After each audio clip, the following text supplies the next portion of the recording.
Friends, welcome back. तो friends, अभी की न्यूज है भारत का अब तक का सबसे बड़ा ऑफर। अरे वाह, देखते हैं किसको दिया ऑफर।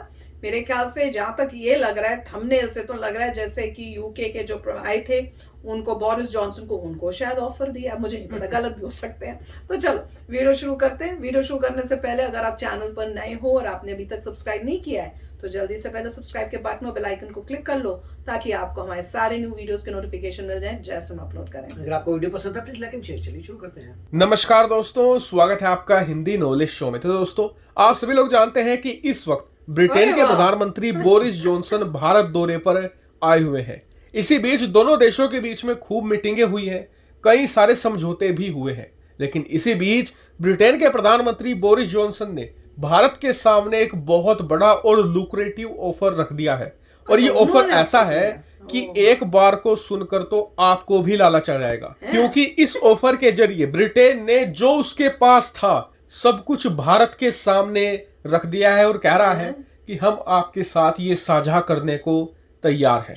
ऐसे में अब दो मेन सवाल उठते हैं कि ब्रिटेन भारत को ये ऑफर क्यों दे रहा है और क्या भारत इसे एक्सेप्ट करेगा। लेकिन इससे पहले कि मैं आपको ये ऑफर बताऊं, पहले मैं कुछ जानकारी देना चाहूंगा। कई लोगों को इसके बारे में नहीं पता होता। स्क्रीन पर आप देखिए, ये है F-16 लड़ाकू विमान। ये एक चौथी पीढ़ी का लड़ाकू विमान है। इसके बाद देखिए, ये है राफेल लड़ाकू विमान जो भारत ने भी खरीदा है। ये 4.5वीं पीढ़ी का लड़ाकू विमान है और जो F-16 था ये उससे एडवांस है। अब राफेल से भी एडवांस लड़ाकू विमान की पीढ़ी है जिसे कहा जाता है 5th जनरेशन, यानी कि 5वीं पीढ़ी, जिसमें आते हैं दो लड़ाकू विमान, एक F-22 रैप्टर, दूसरा F-35। और राफेल में और इस 5वीं पीढ़ी के लड़ाकू विमान F-22 में मेन डिफरेंस ये है कि ये 5वीं पीढ़ी के लड़ाकू विमान स्टेल्थ होते हैं, जबकि राफेल स्टेल्थ नहीं है। और स्टेल्थ का मतलब साफ है, कुछ एक्सेप्शन को छोड़कर दुनिया का कोई भी रडार, कोई भी डिफेंस सिस्टम इन लड़ाकू विमानों को पकड़ नहीं सकता। ये ऑलमोस्ट इनविजिबल है। उदाहरण के लिए, पाकिस्तान की राजधानी इस्लामाबाद के ऊपर ये उड़ते रहेंगे और पाकिस्तान की वायुसेना को पता तक नहीं चलेगा, इतने ज्यादा लीथल होते हैं। लेकिन 5वीं पीढ़ी से भी ऊपर एक लड़ाकू विमान की पीढ़ी है जिसे कहते हैं 5.5 जनरेशन, यानी कि 5.5वीं पीढ़ी। और इस पीढ़ी का लड़ाकू विमान भारत बना रहा है जिसका नाम है एम का। और ये F-22 और F-35 से भी एडवांस होने जा रहा है। इसकी स्टेल्थ कैपेबिलिटी ज्यादा होगी, ज्यादा हथियार अपने साथ ले जाएगा और साथ ही इसमें मॉडर्न वॉरफेयर के सारे सिस्टम मौजूद होंगे। लेकिन आप जानकर हैरान होंगे, जहां भारत 5.5वीं पीढ़ी का लड़ाकू विमान बना रहा है, इससे भी ऊपर की एक और पीढ़ी आ गई है जिसे कहते हैं 6th जनरेशन, 6ठी पीढ़ी के लड़ाकू विमान। और इस लड़ाकू विमानों को सिर्फ दो देश निर्माण कर रहे हैं। पहला है अमेरिका, अमेरिका का है FA-XX, और दूसरा देश है ब्रिटेन। ब्रिटेन का है टेम्पेस्ट लड़ाकू विमान। और आज की तारीख में ब्रिटेन के पास जितनी भी एडवांस टेक्नोलॉजी मौजूद है, जितनी भी प्राइम और state of the art technology मौजूद है, वो सब कुछ डाल रहा है टेम्पेस्ट के अंदर। और आप ये मानकर चलिए कि 2050 तक टेम्पेस्ट से ज्यादा अत्याधुनिक लड़ाकू विमान नहीं आने वाला। और मुझे पता है कि कई लोगों को यह बात अच्छी नहीं लगेगी, लेकिन सत्य यही है कि जो भारत एम का बना रहा है उससे भी ज्यादा एडवांस होगा टेम्पेस्ट। अब मैं आपको आज ये बात क्यों बता रहा हूँ, बात ये बता रहा हूँ कि ब्रिटेन ने भारत को यही ऑफर दिया है। ब्रिटेन ने ये कहा है कि जो आप अपना खुद का लड़ाकू विमान बना रहे हैं एम का, उसे तो आप बनाते रहिए, उसमें कोई दिक्कत नहीं है। लेकिन जो हम टेम्पेस्ट लड़ाकू विमान बना रहे हैं, आप इस प्रोजेक्ट में हमारे साथ आ जाइए और दोनों देश मिलकर इस लड़ाकू विमान का निर्माण करेंगे। और दोनों के अलावा एक और देश इसमें शामिल होने जा रहा है, वो है स्वीडन। तो तीनों मिलकर अपनी प्राइम टेक्नोलॉजी इस्तेमाल करेंगे और टेम्पेस्ट को और ज्यादा खतरनाक बनाएंगे। लेकिन अब आपका सवाल होगा कि इंटरनेशनल पॉलिटिक्स में कोई भी किसी को फ्री में कुछ नहीं देता। ब्रिटेन अपनी सबसे खतरनाक टेक्नोलॉजी भारत के साथ क्यों साझा करेगा? तो इसके पीछे कारण है। दरअसल टेम्पेस्ट को बनाने में बहुत ज्यादा खर्चा आने वाला है। ऐसे में ब्रिटेन अकेला इतना खर्च नहीं उठा सकता और ब्रिटेन अमेरिका की भी मदद नहीं लेना चाहता। वो चाहता है कि अमेरिका से अलग इस लड़ाकू विमान का निर्माण किया जाए। ऐसे में ब्रिटेन चाहता है कि भारत और ब्रिटेन की अर्थव्यवस्थाएं बराबर खड़ी हैं। दोनों देश मिलकर आधा आधा पैसा डालेंगे Build और करने वाले हैं टेम्पेस्ट अभी। का निर्माण करेंगे और थोड़ा पैसा स्वीडन से भी ले लेंगे। ऐसे में एक बेहतरीन लड़ाकू विमान हम तैयार करेंगे और जब टेम्पेस्ट बनकर तैयार हो जाएगा तो भारत, ब्रिटेन और स्वीडन तीनों अपनी वायु सेनाओं में टेम्पेस्ट को शामिल करेंगे और जो टेक्नोलॉजी इसमें आएगी बताया जा रहा है कि वो भी शेयर की जाएगी बराबर बराबर। और फिलहाल ये खबर आ रही है कि भारत ब्रिटेन के इस ऑफर पर बहुत ही गंभीरता से विचार कर रहा है क्योंकि वाकई करना में चाहिए। ये ऑफर बहुत बेहतरीन है। एक तरफ हम खुद का एमका भी बनाते रहेंगे और उसी के साथ टेम्पेस्ट का भी निर्माण करते रहेंगे, लेकिन अभी इसमें असेसमेंट ये किया जाएगा कि इसमें पैसा कितना लगने जा रहा है, क्या भारत इस प्रोजेक्ट को अफोर्ड कर सकता है या नहीं। इन सभी पैरामीटर्स को देखने के बाद ही इस पर कोई फैसला लिया जाएगा। वहीं आपको यह भी बता दूं कि इस टेम्पेस्ट लड़ाकू विमान पर ऑलरेडी काम शुरू हो चुका है, इसका एक स्केल मॉडल भी बन चुका है, साथ ही इस पर ऑलरेडी काम शुरू हो चुका है और बेस वर्क भी तैयार हो चुका है। ऐसे में ये प्रोग्राम ऑन द गो है, भारत शामिल होता है तो बस तेजी से आगे बढ़ाया जाएगा। लेकिन अब आप मुझे कमेंट करके बताइए कि क्या भारत को टेम्पेस्ट प्रोग्राम में शामिल होना चाहिए या नहीं। कमेंट करके जरूर बताएगा। Thank you very much for watching video. तो मेरा दिल तो कह रहा है कर लेना चाहिए। क्यों? क्योंकि हमारे को टेक्नोलॉजी मिल जाएगी और एक बारी इतने बड़ा मतलब वो सबसे बेस्ट होगा ये सोच, और उसमें इंडिया साथ में हो तो पूरे वर्ल्ड में इंडिया का जो जैसे देखते हैं दुनिया देखेगी बिल्कुल चेंज हो जाएगा।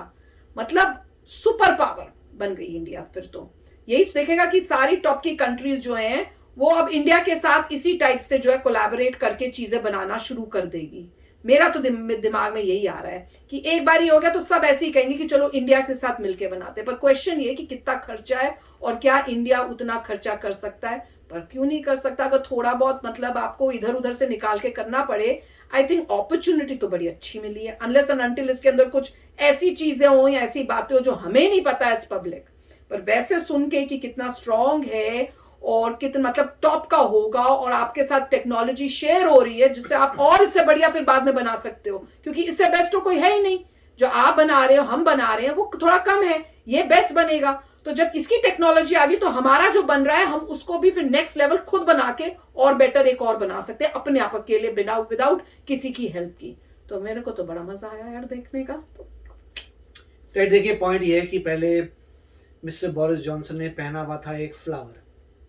आप ध्यान से देखिए तो उन्होंने दिखा रहे थे, उन्होंने जो पहने हुआ था उसमें एक फ्लावर बना हुआ था। फ्लावर बना हुआ था कि लगा हुआ था? लगा हुआ था। फ्लावर जो था ऐसा पहना हुआ था। हाँ, लगाया होगा, लगाया होगा फ्लावर। अच्छा। अब ये सब चीजें बहुत डेंजरस होती हैं। फ्लावर लगाया था, फ्लावर में अगर आप बीच में देखें वहां कई बार कैमरा होता है।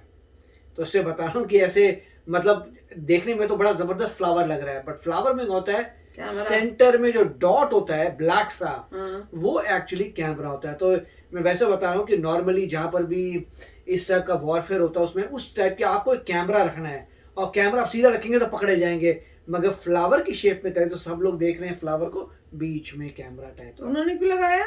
वैसे बोल रहा हूँ ये कॉन्स्पिरेसी थ्योरी है कि इसे स्टडी करना पड़ेगा वाकई क्या घपला था उसमें। तो कैमरे लगा के मतलब क्या बोलने का मतलब क्या है? मतलब ये है कि हमारे भी जो पीएम है उनको भी ऐसे कुछ चीजें पहननी चाहिए ताकि वो कैमरे में रिकॉर्ड हो रहा है क्या क्या हो रहा है, कि बातचीत क्या हो रही है, जो बात हो रही है रिकॉर्ड हो रही है, आसपास सब चीजें होना चाहिए। अब दूसरी पॉइंट ये था कि इंडिया बना रहा है जैसे 4.5 जनरेशन का, ठीक है, वो प्रैक्टिकल है। 4M का बन रहा है, M का बन जाएगा, यूज होगा, उसमें सारी जान लगानी चाहिए M का में कि अभी बन जाए, कुछ सालों में आप एक्चुअली यूज कर पाए। अब यहाँ पे क्या ये इतने ऊपर जा रहे हैं कि 4.5 छोड़ दो, 5 छोड़ दो, 5.5 छोड़ दो, 6 छोड़ दो, 6.5 मतलब वो इतना फ्यूचरिस्टिक है, उसमें उन्होंने धेले का काम नहीं किया होगा, सिर्फ डिजाइन ही होगा। अच्छा ये डिजाइन है, ऐसे करेंगे ऐसे करेंगे, इसमें एक इंजन ये कर देगा, इंजन वो कर देगा, ये कर देगा। अब किसी भाई को दिमाग लगा के रिसर्च एंड डेवलपमेंट करना है, इनके बाद छोटी मोटी टेक्नोलॉजी इतना आगे का है। हम ऐसा मैं तो यही सोच रही थी कि फूक करके उड़ेगा और फूक करके आएगा। अच्छा यहाँ पे ऐसा करेंगे, इसमें ऐसा सा करेंगे, वेरी गुड, बड़े से डिजाइन है, उसके पीछे टेक्नोलॉजी है। अब वही तो मैं तो ये सोच रही हूँ यूके के पास इतना खासा आगे पीछे तो मैंने कुछ नहीं सुना यूके ने बनाया हो कुछ। तो मतलब एक कंट्री को बोला भाई बड़े दूर का बना रहा हूं मैं, वो जो है 2050 में बनेगा, यही बोले तो 2050 में बनेगा। सब अपना जितना पैसा है, दिमाग है, उसी में लगा दो 2050। अब 2050 तुम देखोगे या नहीं देखोगे ये तो पता नहीं, क्योंकि M का तो होगा ही नहीं आपके पास। तो वो कह रहे नहीं एमका में लगाइए लगाइए। पॉइंट ये है कि जितना भी हमारा थिंक टैंक है बोलेगा भाई तू पहले 4.5 तो बना ले, एमका बना ले, जबरदस्त एमका प्रोडक्शन में कर दें, उसके बाद ही सोचेंगे 6.5 का 6.5 अभी दम लगा दें जो 2050 में रेडी होगा। और उसमें तुमने किया क्या है काम जो तुम हमें बता रहे हो बड़ी टेक्नोलॉजी है, क्या किया है अभी तक तुमने? तो बेसिकली यही होगा कि उनको लोग चाहिए जो पैसा लगा सके, जो रिसर्च एंड डेवलपमेंट कर सके। वो बनेगा इंडियन ब्रेन्स चाहिए हो, जो भी है 2050 तक बनेगा, मगर 2050 में जो बनेगा 2050 में अभी का क्या भैया, अभी तो हमें कल परसों के लिए लाइट चाहिए। तो मेरे ख्याल से इंडिया बोलेगा ठीक है छोटा मोटा लगाते हैं मगर इतनी कोई बड़ी डील नहीं है अभी। पहले अगर तुम हमें टेक्नोलॉजी दो जो एमका को इंप्रूव कर, तुम 6.5 की बात कर रहे हो राइट, हम बैठे 4.5 पे, अभी ताजी टेक्नोलॉजी हो जिससे 4.5 को 5 करके कल परसों ही प्रोडक्शन में कर दें तो वो हम ज्यादा ले लेंगे। तो इंडिया को बेसिकली देखना चाहिए प्रैक्टिकल, बताओ भैया इतनी टेक्नोलॉजी दो जिससे कल जो है धड़ाधड़ हमारे एमका बनने शुरू हो जाए, प्रोडक्शन में आ जाए। ये कोई बात नहीं करेगा, वो 6.5 वाली फुप्पू वाली जो प्लेन उड़ता है उसमें दिमाग लगाएंगे। शाबाश लगाओ, अच्छा वीडियो था। मैं इतनी एक्साइट हो के बोल के सारा फुस्सी करने की नहीं 7 जनरेशन ले लो, 10 जनरेशन, वो जैसा 2080 में जो बनेगा ना उसमें दिमाग लगाते हैं अभी। भैया वो पता नहीं 28 देख भी पाएंगे नहीं। उनको बोलना चाहिए देखो भैया हमारा एमका है, एमका को जल्दी से प्रोड्यूस करने के लिए अगर छोटी मोटी प्रॉब्लम्स आ रही है उनमें दो कर दो, उसके बाद कल ही हम एमका को ये बन जाए फिर हम तुम्हारे साथ उसमें ज्वाइन होते हैं। बिल्कुल। चलो आप बताना भैया, इन्होंने तो बड़ा अच्छा एंगल भी ढूंढा है भैया, हम तो ऐसे सोचते नहीं है, हम तो बोले बड़ी बढ़िया अच्छी नहीं वही मैं कह रहा हूँ कि इंडिया जो थिंक टैंक है वो समझदार है, वो हंसता होगा। हाँ बिल्कुल 10th जनरेशन में लगा लेते थोड़ा। चलो आप ही बताना आपको क्या लगता है। तो चलते मिलेंगे नेक्स्ट वीडियो में बहुत ही जल्द। Till then take care and bye bye. तो अगर आप मेरे इस चैनल पे नए हो तो जल्दी से सब्सक्राइब के बटन को हिट करो और बेल आइकन को क्लिक करो ताकि आपको मेरा जब नया वीडियो मैं लगाऊं आपको उसके बारे में जल्दी से पता चल जाए।